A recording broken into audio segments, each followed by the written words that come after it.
Welcome to the PropTech Podcast. It's Kylie Davis here, and I'm delighted to be your host as we explore the brave new world where technology and real estate collide. I passionately believe we need to create and grow a sense of community between the innovators and real estate agents, and sharing our stories is a great way to do that. Now, the aim of each episode is to introduce listeners to a PropTech innovator who is pushing the boundaries of what's possible, and to explore the issues and challenges raised by the tech and how they can create amazing property experiences. My guest in this episode is Damian Merchant from Spoke, a product that makes it really easy for real estate agents to get better results with Facebook and Google ads. Now, Damian is a former real estate agent who began in the industry as a 20-year-old at Stockdale and Lego. He sold land off the plan and he's built his own development deals and a highly successful property development company. And while looking for a CRM for his business, he discovered this thing called Rex Labs, with whom he'd worked back in his Stockdale and Lego days. And he became an investor, and together they launched Spoke. Now, in this conversation, Damian and I discussed the growing role of social media in real estate and how it fits into your whole of marketing approach and how to avoid common mistakes. Damian Merchant, welcome to the PropTech Podcast. It's a pleasure to be here. Thanks for having me. No, it's great. So I have been wanting to get you on I've been trying to get you onto the show for about 6 months, I reckon, if not longer, since the beginning of the year. And finally, we're here now. So Damian, what's the elevator pitch for Spoke? Well, I listened to your last week's podcast and now I'm a bit nervous about actually answering this one. Okay, Spoke's elevator pitch. So I guess when someone's thinking of selling their home in an agent's area, every agent wants to be on that magical shopping list, right? So to be on that list, though, they need to be perceived as the most active agent in that area. Spoke is a digital social advertising tool that helps agents become the loudest digital voice by making it super easy for them to promote their properties and themselves on the Facebook, Instagram, and Google display networks. Fantastic. Hopefully that passed the elevator pitch test. Nicely done. Yeah. I can click the timer. That was under 12 seconds. Well done. So what's the problem that Spoke solves? Like, why do agents have a problem with Facebook or with social media? Look, it's I guess what we've tried to do is hide the complexity of getting present on the digital platforms, and things like ad formatting and setting up audiences. It's time consuming, and we do it across both the Facebook and Google networks. So, we've tried to hide as much of that complexity as possible, but doing it in such a way that still gives the agent high level control over what they do. For example, how much they spend, or how long they want to run a campaign for, or who they want to push their ads to. And like, I think now most agents are now securing a portion of their VPA for social spend. And so we've also got introduced this year a range of branding campaigns, and that enables agents to promote their own services to potential sellers. So if they're, if they're getting all their listings on the social platforms, those audience data is just building up in the back end. And when they then come along and want to promote themselves, they can do it really cost effectively and remarket to all that audience that's building up over time. So look, I'm a digital marketer, and it's not easy, the Facebook back end. There's so many options to it, and so much variability that you can self-control, that often makes it just too hard for a lot of agents, right? I delegate it to my assistant, to the fabulous Jill Escudero, so I'm guilty. Yeah, look, I think we're 3.5 years into doing this, and every change that we make to the audience settings, we really do split test it. So we don't really alter the back end audiences until it's demonstrated that it's pushing the needle in the right direction. And we've also given the agent the ability to really high level tick who they want to reach. Like, they can, tick a box that gives them the ability to reach the premium buyers, or tick a box to promote a property to first home buyers, or in our rental campaigns, they can tick a landlord box and market to landlords in the area. So it's just really trying to save time, make it easy and accessible. Awesome. Okay. So I'm a real estate agent. I've been doing things really traditionally. I know I need to embrace digital and social media marketing, but I don't really have an understanding of how that works. Rather than try and learn all of Facebook myself, I roll out something like a Spoke to help me out, or to make it effective from sort of day one. Yeah, and don't forget the Google Display Network. That's a super powerful platform. So Spoke gets you on both. Obviously Instagram's owned by Facebook, and those two platforms, they work really well together. They complement each other, being on both platforms. Okay, so why do we need to be using Facebook and social media, like rather than portals, or rather than? Well, there aren't any more newspapers around to advertising, but hopefully there's still a few. But have you seen The Social Dilemma? I have, yeah. I reckon that is possibly the best explanation of the power of digital marketing. I mean, I know that show really presents social and digital marketing in a nefarious way, but I mean, the ability of both Facebook and Google to, build up that psychographic profile and then apply predictive algorithms to determine someone's intention, like what are they going to do even before they may know it. It's just so powerful. So, most of us just think it's plain creepy, but funny enough, the next run of buyers coming through, like the millennials, they actually see it as a huge convenience and welcome the connection to the right services at the right time. They're not freaked out by it. It's interesting that you say that, because I get quite stroppy when I see ads in my Facebook feed that I feel have no right to be there. I'm a very big slammer of the, get rid of that out of my get rid of that out of my feed. I'm too, yeah. But we're not millennials, Kylie, and no, proud card-carrying member of Gen X, me. Yeah, so it's just really interesting how the market shifted. Like it wasn't that long ago that, to connect with clients, you would face to face. You'd have bums on seats in your car. Now,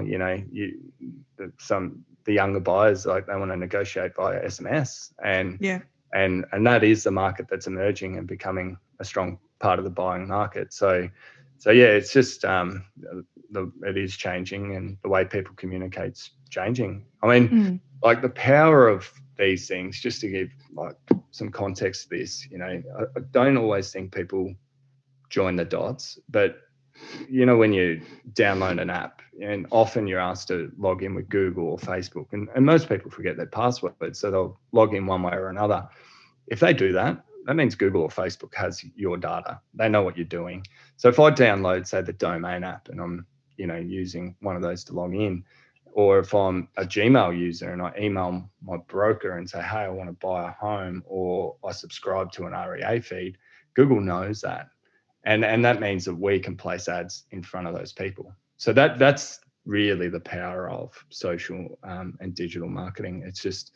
It really comes down to the ability to place ads to the right people at the right time. And it's, super powerful.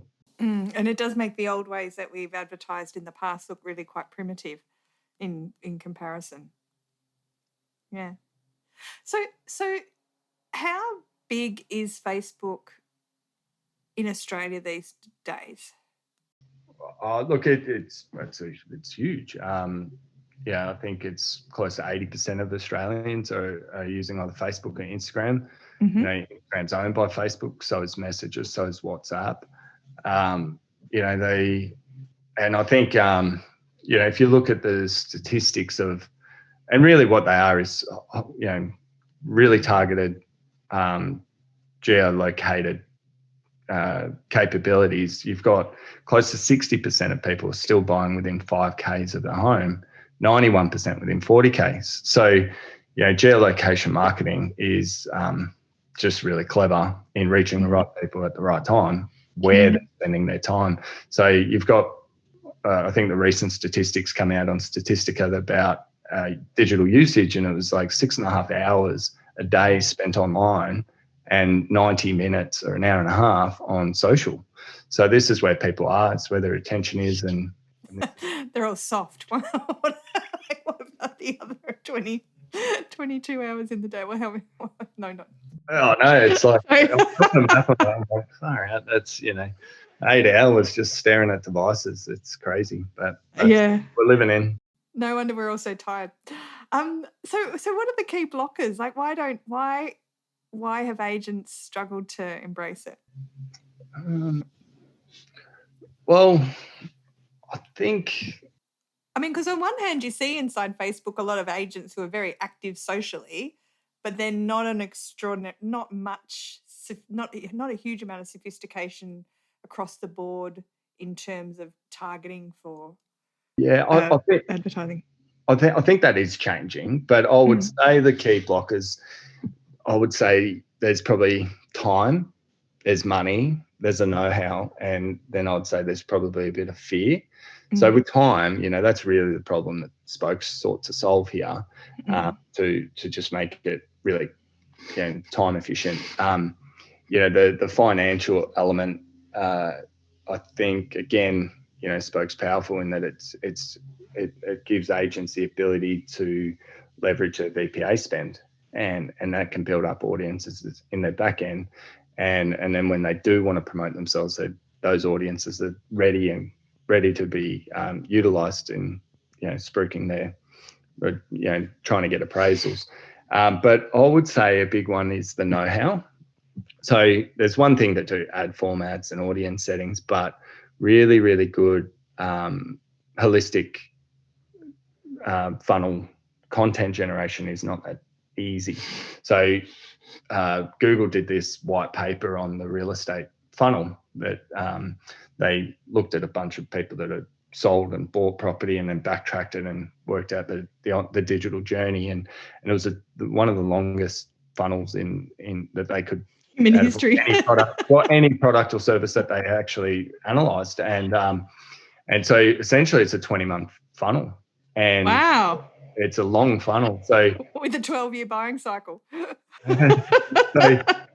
So no, but to explain that further, like you've got people that what they said was, sitting in the dreaming phase, just toying with the idea of doing something, and for 12 months, and then they start to really dive in and start to do their research and homework, and then they become active, and only in the last 3 months of that cycle. So for 17 months, you've got people thinking of doing something or doing their homework. And that's where really meaningful localized content comes into play. They're not ready to talk to you as an agent, right? But they are listening. They are doing their home. And if you're the one putting really meaningful local content, that's going to get you again on that shopping list. But I think most across the board, there are some that do this excellently. Like, there are brilliant marketers out there, but broadly speaking, it is a problem, and it comes back to creating really good content. Either you've got to do it yourself, which is time, it's costly from a time perspective, or you're outsourcing it, and that's expensive. But now there's a bunch of tools that have come into play, like Canva, makes designing images easy. You've got, I don't know if you've seen copy.ai, but that's a brilliant tool, and it really helps craft the written element of a digital campaign. And then you got to check it out. Yeah, it's a good one. And then, like Home Prezzo and Real Content, just to give you a shameless plug. But in all seriousness, you know what I think about. I think what Home Prezzo's done is brilliant. It's localized market reports, and people actually want to know. They don't want the broad, state-based stats that are spruiked on the news. They want to know what's happening in their BDA, their area, and I think it's so whilst it's been a blocker, I think these products are solving that problem. And then there's fear. I still think there's a big fear that agents are worried about how they'll be perceived, or maybe even ridiculed, or that the content they put out could be used against them by the competitors. And, to that agent, I I would always say and do say, no one knows what's going on in their area better than the agent that's working it. And you're in there every day. The silent questions that both sellers and buyers are thinking. And so it's about just getting past that fear, get your phone out, film yourself, answer those silent questions. Yep. And you know what? If people aren't having a crack at you, you're not trying hard enough. The well-known newspaper columnist Paddy McGuinness used to write for me when I had the Village Voice, and I used to get upset, when people would criticise the paper, and he would say, "As long as they're talking about you." Yeah, well, it's true, and there's going to be people that are getting that have something to say, and you've got the what do they call the keyboard warriors, the trolls? Yeah, the trolls. Yep. There and it's but you just got to politely comment or make sure you're just hiding those posts. But I think fear is one of those blockers too. So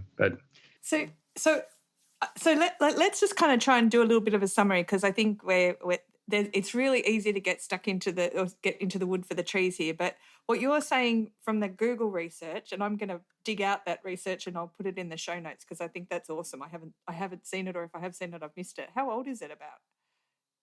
I think they did. Yep. I'm just trying to remember. We got it from Alex from Google. I think it was the end of last year. She did a presentation for us. Oh, okay. And I'll dig it up for you. No, awesome. So we'll share that out.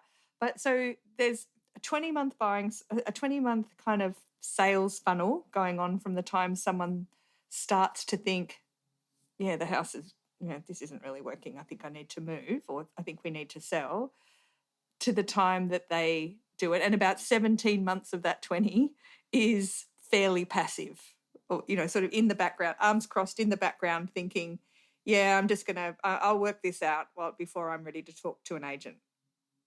Yeah. And I think, Yep.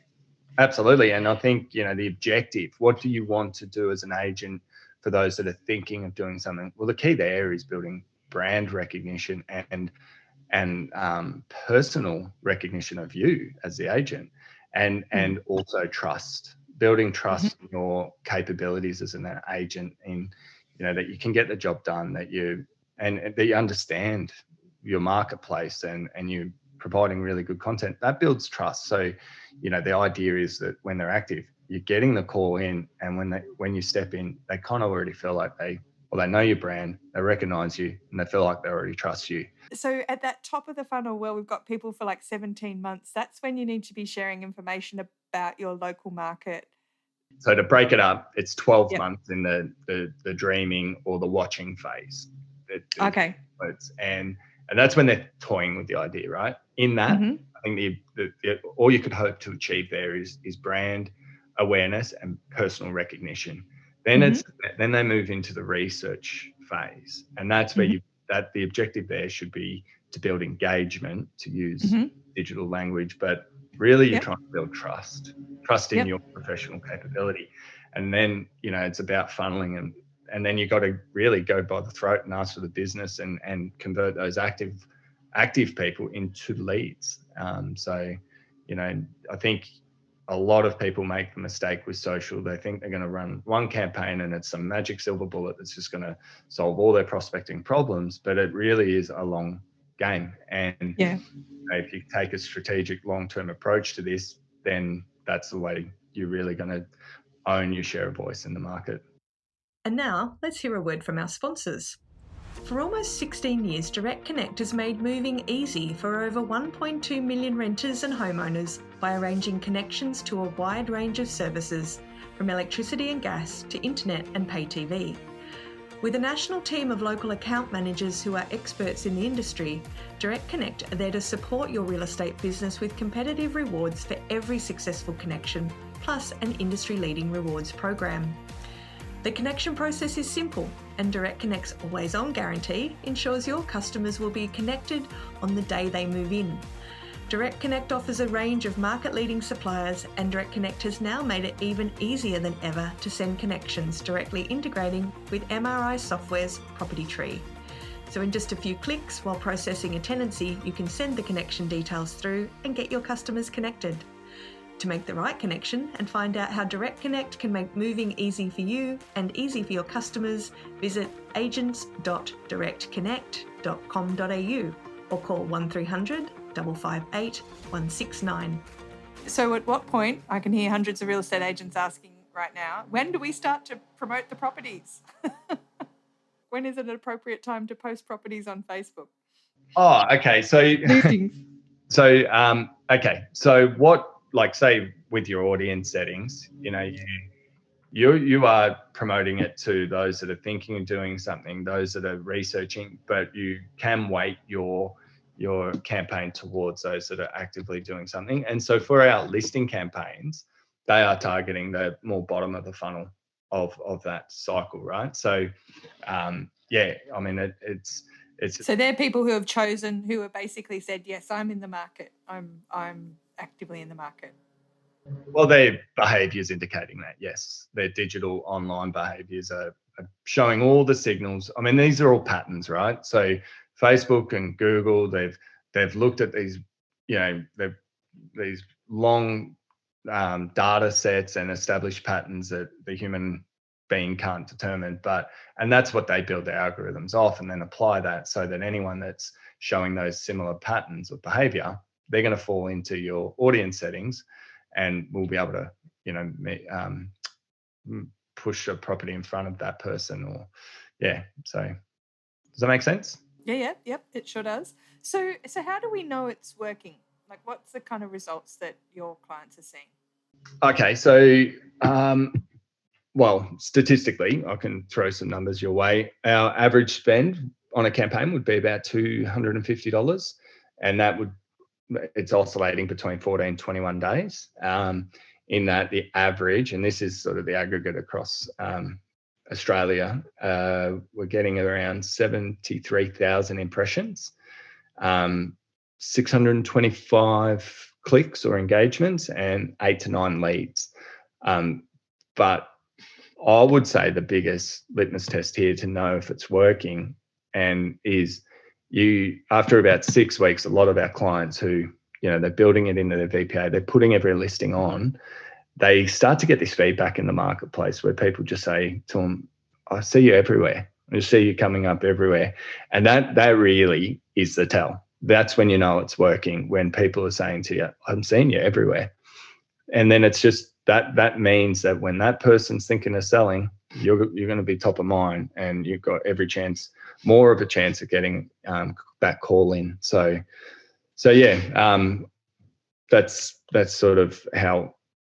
The performance stats that we're getting are good and really good.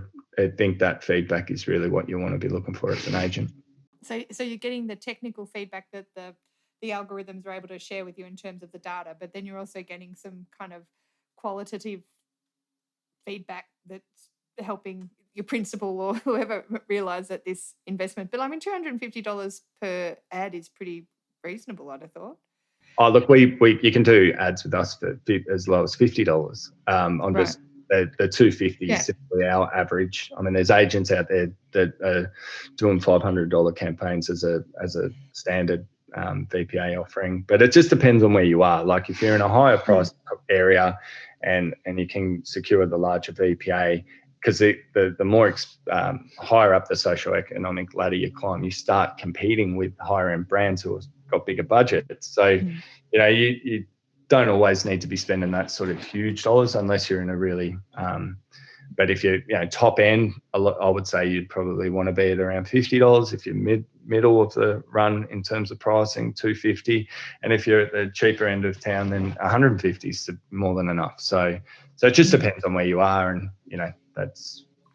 But I think that's the promise of Facebook of social media, that if you're not across all the ins and outs of how the algorithms work and how Business Manager and all of that sort of stuff works, it's very easy to spend an awful lot of money very quickly and not know what happened to what the outcome of it was, right? And which is what makes Facebook so scary. Well, I think that's where we're continuously working with both Facebook and Google on the changes that they're making and they're always changing. There's new legislation that comes in. There's things like Safari remove pixel tracking. Things like this mean that we need to pivot and adjust, and we thankfully we're at a place with those companies where we get invited into their beta releases, which means we can make the appropriate changes needed before they actually turn it on, so that there's that, we don't get that drop of performance that that you may get if you weren't across those changes that they were planning on making. So cool. So have you found that, since you're based in Melbourne, although the Rex Labs guys are up in Brizzy, but have you found that that's changed marketing for real estate? Has it made people more likely to adopt Spoke? Oh yeah, I think that's true for all tech. I guess Spoke specifically, we had a lot of people coming at us from the regional areas that, because unfortunately some of these newspapers were shutting down, they had to seek alternative ways to advertise their listings. But really what I think COVID's done more systemically, it's just catalysed the rate of change. I mean, everyone hates changing unless we really have to, but what COVID's forced us all to embrace is, we had to learn Zoom and, finally learn to maybe even use our CRMs and what's this button do?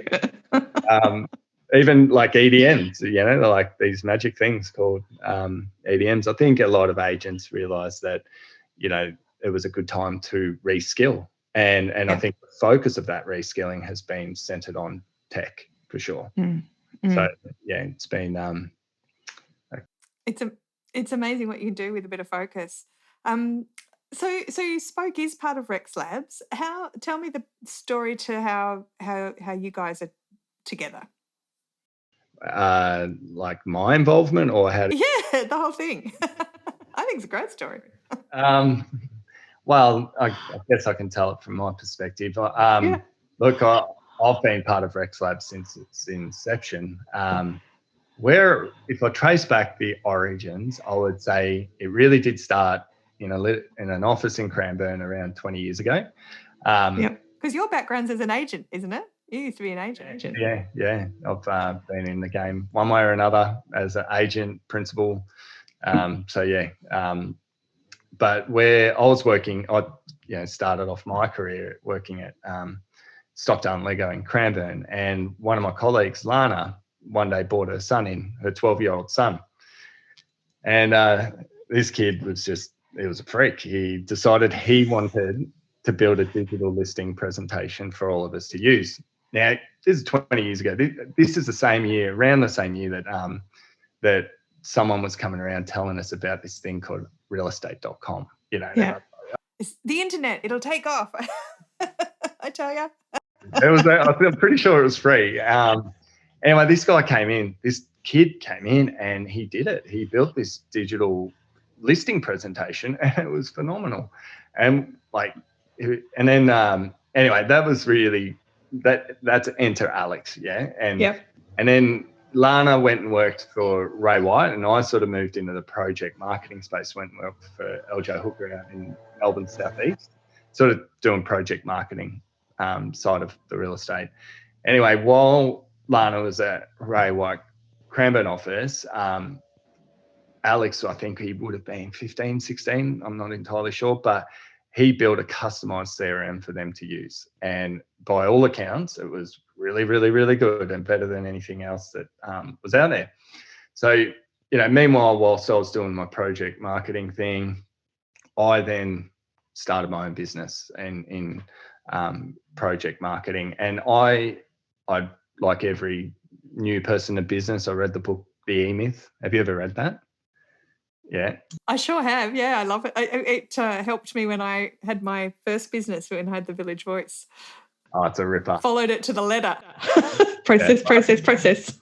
Same. And so, I was building a business and I was process mapping everything, building procedures and doing all these things. And I was really looking for a system to hang all these processes and procedures off. So I reached out, I tracked down Alex and asked if he would come in and build something for our business, which he did. And to be fair, it was good. But once I could see the good that he had done, I started to glimpse of what great could be. Now, keep in mind, we were in project marketing, which means we had salespeople, across the state of Metro Melbourne, like other ends.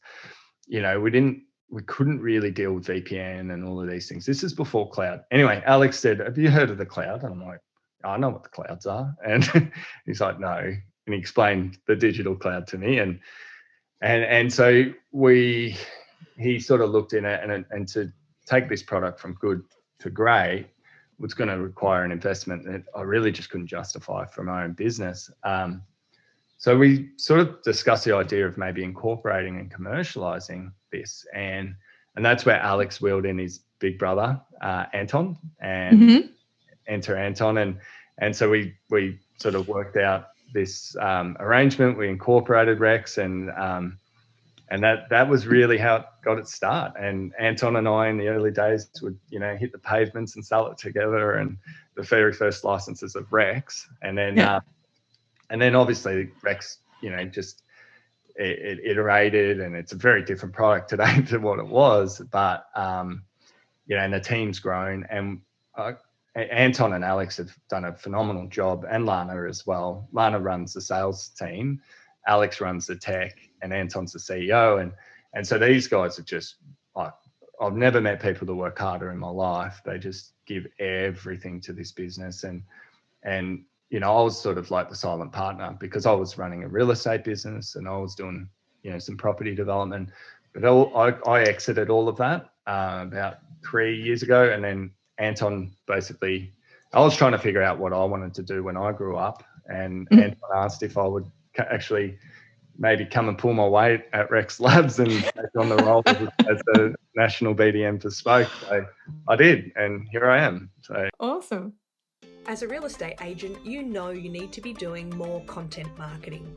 But creating posts for social media, creating videos and reports is hard work, lots of hard work, and it takes time. So that's why you need HomePrezo. If you're a typical agent posting 1 or 2 social media posts a week, HomePrezo can save you between 75 to 100 hours a year. How many more properties could you sell if you had that time back? HomePrezo can help you create engaging, informative videos about how the property market in your local suburb is performing. Plus, it makes creating suburb reports, rental videos for landlords, and social media infographics an absolute piece of cake. If you can type in a suburb or type an address, you can create a Prezo using HomePrezo in just a few minutes. Listeners to the PropTech podcast receive a 14-day free trial. Now that's twice as long as the normal free trial. So go to homeprezo.com.au and click the sign up button and use the code PropTech to get your extended free trial, or click the link in our show notes. So you've got agents out there engaging in social media, and you've got Rex, which is the CRM, which is where you've got the proprietary, where the agents start to kind of own and control their own data. How do those two things come together? Facebook's got its own data and its own audience, and when does it start to connect up? That's a good question. Firstly, I would just like to point out that Spoke is CRM agnostic. So whilst it pairs nicely with CRMs, it really, you don't have to be on Rex to utilize Spoke. But where do they all fit together? So we, I guess you've got to look at Facebook and Google as the funnel outside of your funnel, right? Yeah. There's a funnel out there that you don't know yet. And the idea is to funnel those people into your proprietary funnel, which is your CRM. And that's where really, good lead nurturing tools, and there's plenty of good products, ActivePipe is I'm a fan of that, and Reader and all these good products that are there that help nurture leads within the CRMs. Where Spoke can take the like a CSV file of your CRM contacts. We tested this and we caution to be careful with it. So I think that I can't remember where this stat come from, but it was like somewhere around 7% of people's databases were truly active, actually doing something. So to just upload your entire database would throw off the audience settings, and because you know how Google, Facebook then take that and create lookalike audiences, it was throwing that out to the wrong people. So we tested this rigorously, but we've got that capability in Spoke now. But what we say to people is, hey, bring in your past appraisal, sure, but don't maybe go back 2 years tops. And if you're active buyers, don't go past 90 days, because after 90 days, they've pretty much bought something or they haven't been able to buy something. So you just got to be careful. So yeah, the idea is, so you know, if you've got a campaign with Spoke, it will create a landing page. So when the buyer or seller clicks on your ad, they get taken to a digital landing page. We sync your CRM first with Spoke, so it's pulling up all your property information. You create your ads, landing page is created. It's optimized for lead capture. When that lead comes in, you can have that drop into your CRM and then process it as you normally would. And that's where you start to then, you know, be able to market to them in a richer internally as well. Yeah. So does that make sense? Yeah. No, it certainly does. So it's almost like, you know, Facebook and Instagram and Google are like an ocean, and you're the fishing boat on it, and you're going to be pulling fish into the fishing boat and then sorting them once they're in the boat. Doesn't mean you're going to eat every single fish that comes on board, and some are going to go back over the side, but I don't know where I got the fishing metaphor from. Well, I'm looking at the bay, Port Phillip Bay, and I was there and go, I like your ocean analogy. It is the Facebook ocean, and the sea of Facebook, and they're huge, and you funnel that funnel. The straits of Instagram. You funnel them into the bay, and then you're using CRM tactics to trawl the bay, and that way, I don't know. It's late on a Tuesday. So what are the three things that an agent should do right now to improve their social and their digital media? Okay. I reckon the best thing you can do is actually learn how to explain the benefits of social to a vendor.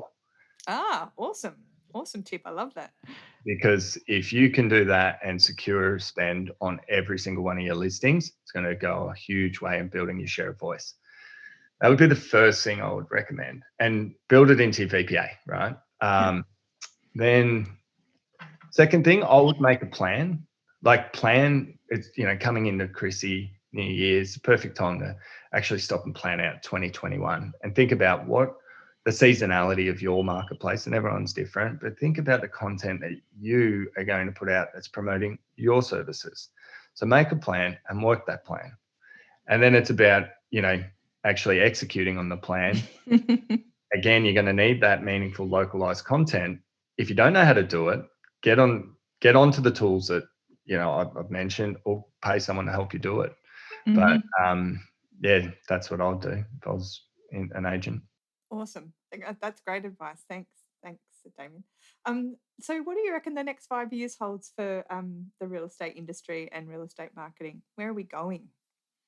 I love this question. Let me get my crystal ball out. No, I love a bit of crystal ball reading. I just hope in 5 years, if I listen to this, I'm not shaking my head. We all will be.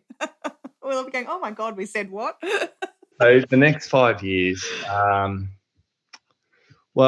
some of these are already in play and will just get more prominent. Like I think, if you look at the prop tech game more holistically, I think automations and integrations will continue to get better and better and better. The advent of like middleware tools like Zapier, it's going to make one system talk, more succinctly to another. And then when you pair that with the ability to automate functions, that becomes super efficient. And it pushes agents back to more dollar productive activities like spending time with people. I think those two things would be the first. I think autoresponders are going to start passing the Turing test, meaning that people won't know the difference between a bot and a person. And I think they're getting better and better and better on a daily basis. So I think we'll see, again, that will add a greater customer experience to every buyer and seller out there. And it kind of then means that agents can call those people who they need a phone call, you know. I think there's a big one in the Internet of Things. So 5G obviously is a prerequisite for the IoT Internet of Things to really emerge, and I think that's gonna. Sorry, Colin. Do you see that affecting your space? Like is that going to affect social and digital marketing? How does IoT affect that? So IoT, it's imagine being able to just what's a good and real estate analogy? So imagine being able to link someone that's engaged with you online and be able to pair that with a signal as they walk into your open home. So if you have an IoT device that is maybe reading people as they scan in. Oh, and it says so Damian's just checked into your open house, Kylie, and he's a friend of yours on Facebook. So all these audiences, they're just they're code, right? It's not a person. It's not identifiably a real person. But as soon as they walk in, it can identify that person is that. And then so you think about the power of that. Then that person goes to the shops and they're walking through the local shopping center and there's digital signage and you can push signage as they walk there. There's. Oh, now we're in Minority Report territory, right? That's exactly. It's Kylie's house. It's for sale. You should buy it. That offline, out-of-home digital marketing space will 100% play in here, and that's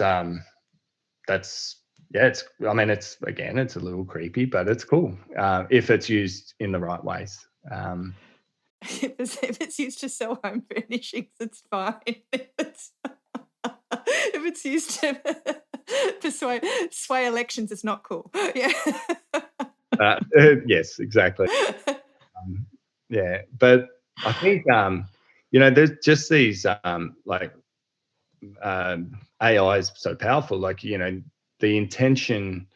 So you imagine wearing a wearable device, which is an Internet of Things thing, and they can track that. So that's paired with your computer, with your phone, and those wearables are tracking your heart rate and your temperature when you actually click that proceed to checkout button.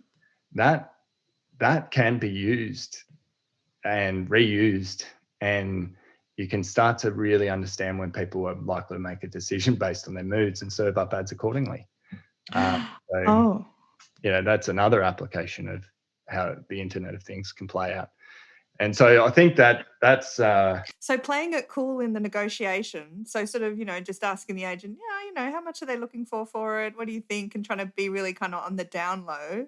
If you really love the house, your body's going to give you away as you walk past the scanner on the way out.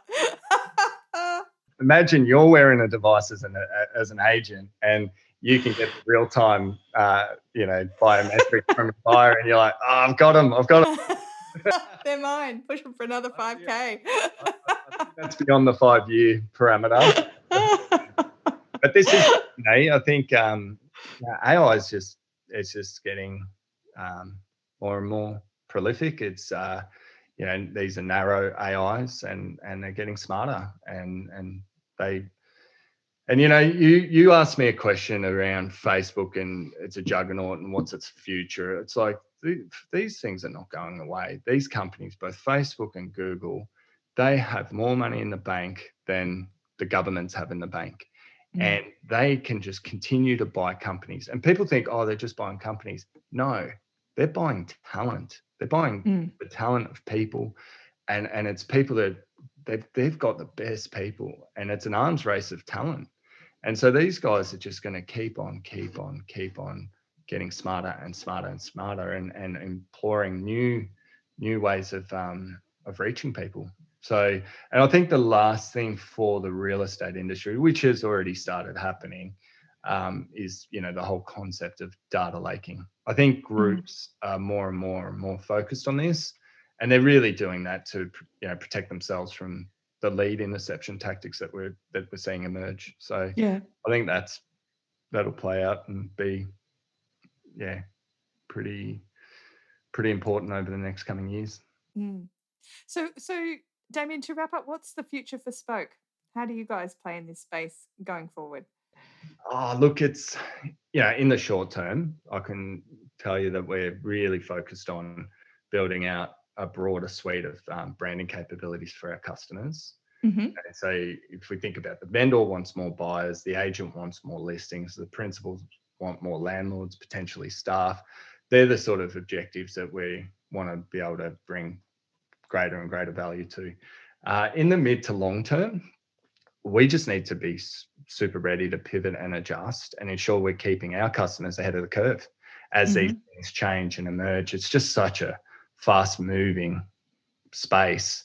We just need to stay at the cutting edge and make sure that we are always driving increasing value to them as these new techs become ubiquitous. And, the day we stop doing that will be the day we die. So that's really where, it's hard to say what the long play for Spoke is because, it's all conjecture at this point. Are you Australian only at the moment, or Australia, New Zealand, or? Oh, Spoke? No, we're in NZ and UK. So. Oh, awesome. Okay. Yeah. So. Any plans to go to the US? Oh, yeah. We'd all love to go to the US, but we're not doing that for until the borders open. And even then. Look, I guess we've got a lot of work here to do to get right. And, the UK is an interesting market that's in a state of flux with Brexit and, there's different privacy laws there that apply. So, I think that's going to happen here as well. But, I think, definitely. I mean, but we want to go where we can add value and if that happens to be the US, then great. But, sometimes growth at all costs is a bit dangerous. So you just want to, grow steadily and like that Kaizen style of growth. Yeah. Well, Damian, it's been absolutely wonderful to have you on the PropTech podcast. Thank you so much for helping chatting with me and helping us to understand how agents should be using social media better. Thanks for having me. It's been an absolute pleasure. So that was Damian Merchant from Spoke, which makes it super easy for agents to effectively target audiences on Facebook and Google ads without needing to be social media gurus. Now, with COVID being the final nail in the coffin for many local newspapers, the need for real estate agents to embrace and understand digital media has never been more urgent. But as a marketer myself, I know how bloody hard it can be to get your settings right and targeting the right audience for different types of promotions inside, especially the Facebook ad manager. The systems have so much complexity and so many options to be so flexible that actually just knowing what is the right thing to do straight out of the box can feel really hard. So I love how Spoke removes all that complication and just focuses on what agents need to do their job. And then it helps them improve and get better and better at it and to get better results. I also love that despite its links to XLab, Spoke is genuinely agnostic about the CRM you work with on this, and I love how easily it can tie in with tools like ActivePipe and even HomePresso to be part of an end-to-end marketing suite. So if you're a Spoke user, I'd love to hear about your experiences and success stories, so drop us a line. Now, if you have enjoyed this episode of the PropTech podcast, please tell your friends or drop me an email, say hello on LinkedIn or our Facebook page. And you can follow this podcast on Spotify, Google Podcasts, Apple iTunes and Anchor. I'd like to thank my audio support Charlie Hollins and the fabulous Jill Escudero, and our sponsors Smidge Wines, proud to be the official wine of Australian PropTech, Direct Connect, making moving connections easy, and HomePresso, turning your data into amazing marketing content for email, social, and traditional marketing with a click. Thanks everyone. Until next week, keep on PropTeching.